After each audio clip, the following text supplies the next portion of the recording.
chapter 7. Now concerning the things whereof ye wrote unto me, it is good for a man not to touch a woman. Nevertheless, to avoid fornication, let every man have his own wife, and let every woman have her own husband. Let the husband render unto the wife due benevolence, and likewise also the wife unto the husband. The wife hath not power of her own body, but the husband. And likewise also the husband hath not power of his own body, but the wife. Defraud ye not one the other, except it be with consent for a time, that ye may give yourselves to fasting and prayer, and come together again, that Satan tempt you not for your incontinency.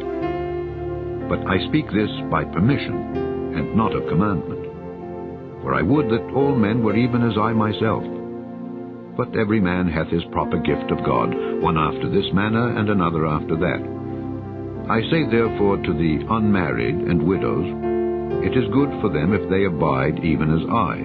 But if they cannot contain, let them marry, for it is better to marry than to burn. And unto the married I command, yet not I but the Lord, let not the wife depart from her husband. But, and if she depart, let her remain unmarried, or be reconciled to her husband. And let not the husband put away his wife. But to the rest speak I, not the Lord. If any brother hath a wife that believeth not, and she be pleased to dwell with him, let him not put her away. And the woman which hath an husband that believeth not, and if he be pleased to dwell with her, let her not leave him. For the unbelieving husband is sanctified by the wife, and the unbelieving wife is sanctified by the husband. Else were your children unclean, but now are they holy. But if the unbelieving depart, let him depart. A brother or a sister is not under bondage in such cases. But God hath called us to peace. For what knowest thou, O wife, whether thou shalt save thy husband? Or how knowest thou, O man, whether thou shalt save thy wife? But as God hath distributed to every man, as the Lord hath called every one, so let him walk. And so ordain I in all churches. Is any man called being circumcised? Let him not become uncircumcised. Is any called in uncircumcision? Let him not be circumcised. Circumcision is nothing, and uncircumcision is nothing, but the keeping of the commandments of God. Let every man abide in the same calling wherein he was called. Art thou called being a servant? Care not for it. But if thou mayest be made free, use it rather.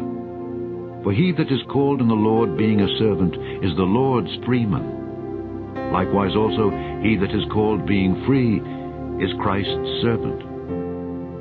Ye are bought with a price. Be not ye the servants of men. Brethren, let every man wherein he is called, therein abide with God.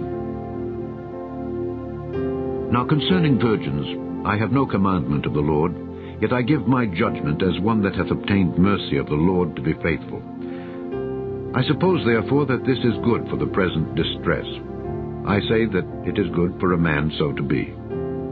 Art thou bound unto a wife? Seek not to be loosed. Art thou loosed from a wife? Seek not a wife. But and if thou marry, thou hast not sinned.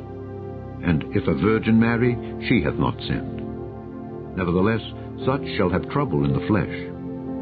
But I spare you. But this I say, brethren, the time is short. It remaineth that both they that have wives be as though they had none, and they that weep as though they wept not, and they that rejoice as though they rejoiced not, and they that buy as though they possessed not, and they that use this world as not abusing it. For the fashion of this world passeth away. But I would have you without carefulness. He that is unmarried careth for the things that belong to the Lord, how he may please the Lord. But he that is married careth for the things that are of the world, how he may please his wife. There is difference also between a wife and a virgin. The unmarried woman careth for the things of the Lord, that she may be holy both in body and in spirit. But she that is married careth for the things of the world, how she may please her husband. And this I speak for your own profit. not that I may cast a snare upon you, but for that which is comely, and that ye may attend upon the Lord without distraction. But if any man think that he behaveth himself uncomely toward his virgin, if she pass the flower of her age, and need so require, let him do what he will, he sinneth not, let them marry. Nevertheless, he that standeth steadfast in his heart, having no necessity, but hath power over his own will, and hath so decreed in his heart that he will keep his virgin, doeth well. So then, he that giveth her in marriage doeth well, but he that giveth her not in marriage doeth better. The wife is bound by the law as long as her husband liveth. But if her husband be dead, she is at liberty to be married to whom she will, only in the Lord. But she is happier if she so abide after my judgment. And I think also that I have the Spirit of God.